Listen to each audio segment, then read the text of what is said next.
Olá, pessoal. Na aula de hoje, eu vou continuar o assunto do perceptron. Na verdade, eu quero fazer mais dois exemplos para vocês entenderem melhor o conceito do perceptron, o que significa e como funciona o perceptron, tá? Então, só revisando, né, o perceptron vai ser a nossa unidade de processamento, né? Ele vai receber a entrada x e a gente vai multiplicar a entrada x por um vetor de pesos que vão representar as sinapses nervosas, e esse somatório a gente vai comparar com um dado limiar que vai indicar se esse neurônio está com ativação positiva ou negativa. Então, aqui está a formulação de todo esse problema que já foi visto, né, nos slides anteriores, na aula passada. Aqui é apenas uma revisão, tá? Então, aqui está as funções de ativação, né, que os estados que o neurônio pode assumir, ativo e inativo, e como a gente chega a esse valor. E aqui também na revisão a gente tem como a gente faz para corrigir o erro. Então, para corrigir o erro de um perceptron, a gente vai utilizar essa fórmula, que é o peso na próxima iteração, vai ser o peso da iteração atual, mais a taxa de aprendizado, vezes a entrada, vezes o erro. E aí, um ponto interessante é que para todos os nossos problemas, nós temos o padrão de entrada, o vetor de entrada. Mas a gente não tem esse vetor de pesos e muito menos esse limiar, né? Então, como é que a gente vai calcular esses valores? Então, no slide passado, a gente viu que existe uma fórmula de atualização de pesos. Então, na teoria, você inicializa esses pesos com valores aleatórios e o algoritmo vai encontrar qual é o peso ideal que resolva o seu problema, tá? De classificação. Mas e esse limiar? O que é que a gente vai fazer com esse limiar? Então, a proposta é a gente pegar esse limiar e trazer para o outro lado da estrutura da expressão matemática, tá? Então, por exemplo, na formulação, o que a gente faz é uma multiplicação do peso vezes a entrada. Então, aqui está na estrutura de matriz, então imagine que eu tenho uma matriz W, que é esse vetor aqui, eu vou multiplicar pelo vetor x transposto, que é a multiplicação de linha por coluna, né? Multiplicação de matrizes. E aí, quando ocorre essa multiplicação, o que ele faz é isso aqui de baixo, ó. W1 vezes x1 mais W2 vezes x2 mais W3 vezes x3 e assim vai até Wn vezes xn. E a gente compara, né, se ele é maior ou igual a um dado limiar. Se ele for maior ou igual, a gente ativa como 1. Se ele for menor, a gente ativa como menos 1. E aí o ponto é, eu vou pegar esse limiar e passar para o outro lado da expressão. Então, ele vai passar para cá como negativo, tá? Então, isso aqui é como se eu tivesse um W0x0. Isso aqui representa o meu limiar, certo? E eu posso considerar que essa entrada, já que eu não tenho entrada, é uma constante, 1.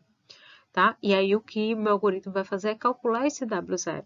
Então, esse W0, que é um peso, ele é equivalente ao meu limiar.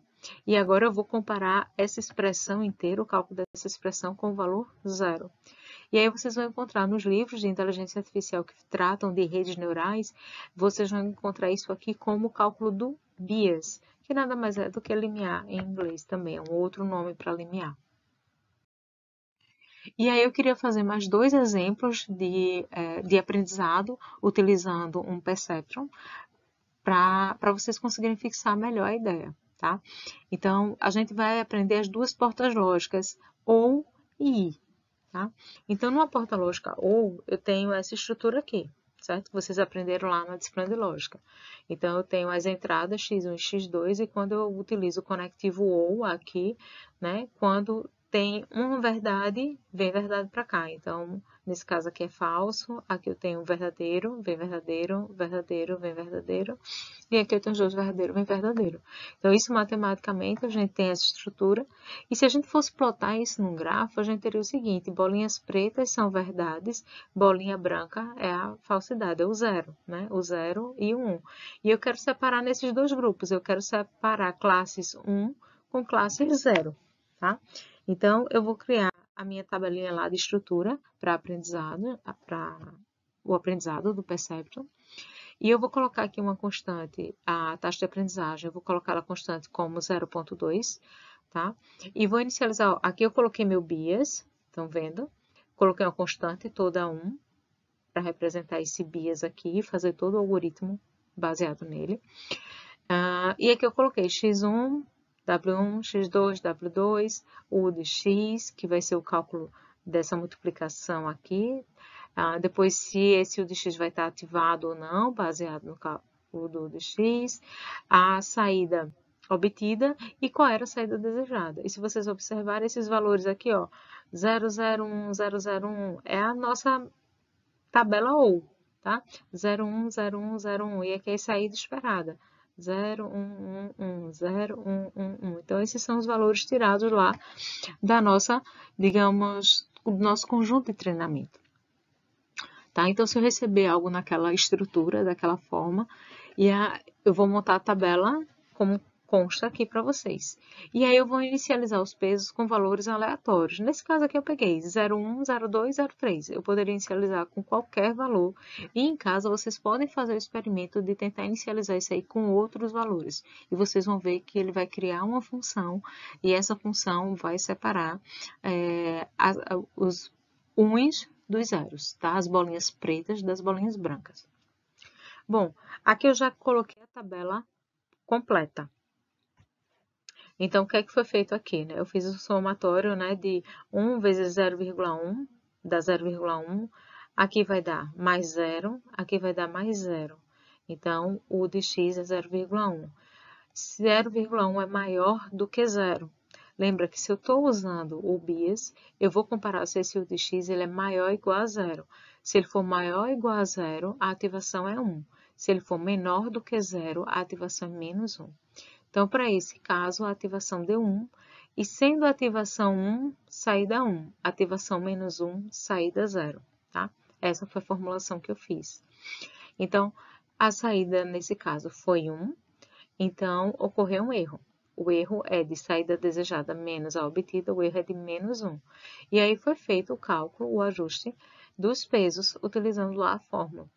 Então, eu fiz isso aqui, na verdade, no Excel, plotei no Excel e ele, jogando todas as fórmulas, e ele já mostrou para mim que só precisou de uma iteração para ele corrigir o erro, né? Corrigiu esse peso aqui e aprendeu toda a minha rede. Então, no final, o que eu tenho são esses pesos. Esse peso é o que importa para a minha equação.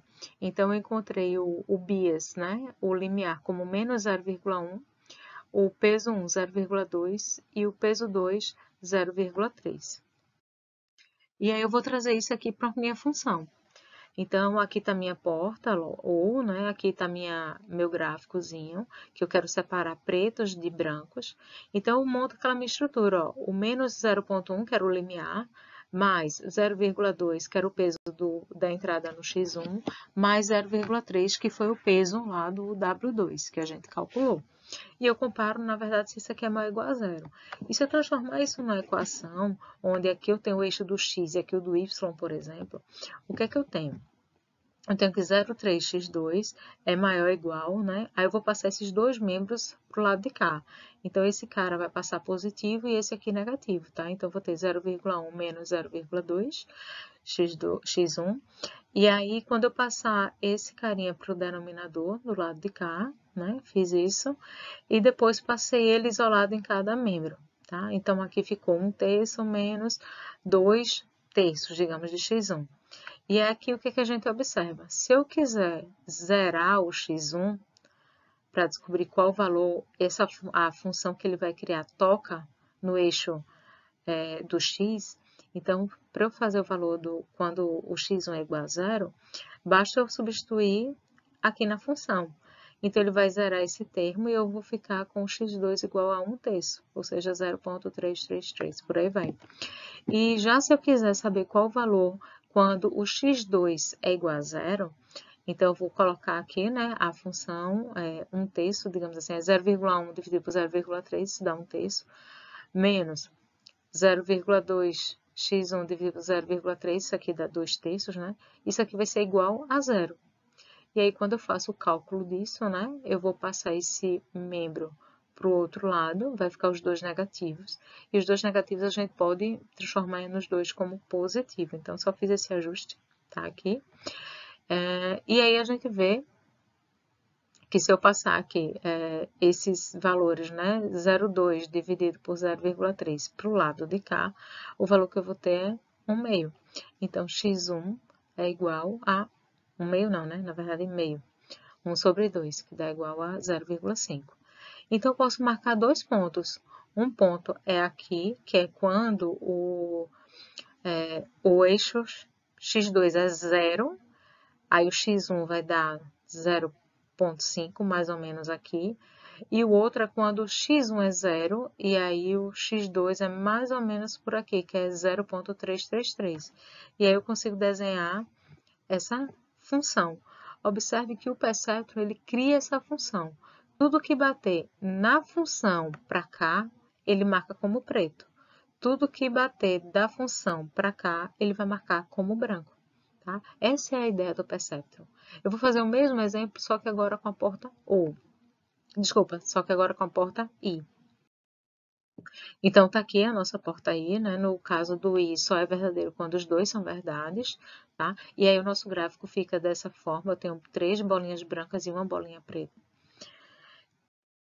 E aí, na minha tabela, eu fiz a mesma estrutura, comecei com os mesmos pesos, botei lá no Excel, estou aqui só plotando para vocês, tá? Mas fiz aqui com a porta I, a estrutura. E quando eu fui fazer todo o processo de treinamento de ajuste de peso de cada um deles, o que eu obtive foi isso aqui. Com 2 iterações, praticamente, ele aprendeu, tá? O valor aqui ficou com menos 0,3, 0,2 e 0,1. Esse vai ser o valor da nossa função. Então, eu coloquei aqui, ó, menos 0,3, 0,2 no W1 e 0,1 no W2. Vou fazer o mesmo processo de codificação, né, para descobrir em que ponto toca no X e no x1 e no x2, né? Então, passo esse carinha pro lado de lá, junto com o x1. Fiquei aqui com 0,1 x2 mais igual a 0,3 menos 0,2 x1, né? Então, fiz todos os cálculos de novo. Aí, no final, fiquei com essa função. E, estando nessa função, quando esse carinha aqui for 0, né? Quando x1 é igual a 0, x2 é igual a 3. Então, ele tocaria quando x1 é 0, x2 vai ser 3, tá? E quando x2 é 0, nesse caso, a gente tem 3 menos 2x1 igual a 0. O que a gente vai ter vai ser 2x1 igual a 3. Então, x1 é igual a 3 sobre 2, ou seja, é igual a 1,5. Então, vou marcar aqui 1,5 e vou traçar essa reta. Então, nessa reta, o que é que ele me diz? Tudo que é igual ou maior do que essa reta é classificado como preto. Tudo que toca nessa reta e passa, ou que cai acima da reta, por isso que tem o maior igual, ou que cai acima desse lado, ele classifica como preto. Tudo que está abaixo dessa função, ele classifica como branco. Por isso que a gente diz que o perceptron, ele resolve problemas binários, ou seja, problemas que tratam duas classes e que são linearmente separáveis. Ou seja, a gente consegue criar uma função linear que separa as duas classes. Bom, era isso que eu queria apresentar para vocês com mais detalhes. Próxima aula a gente vê o Adaline. Obrigada.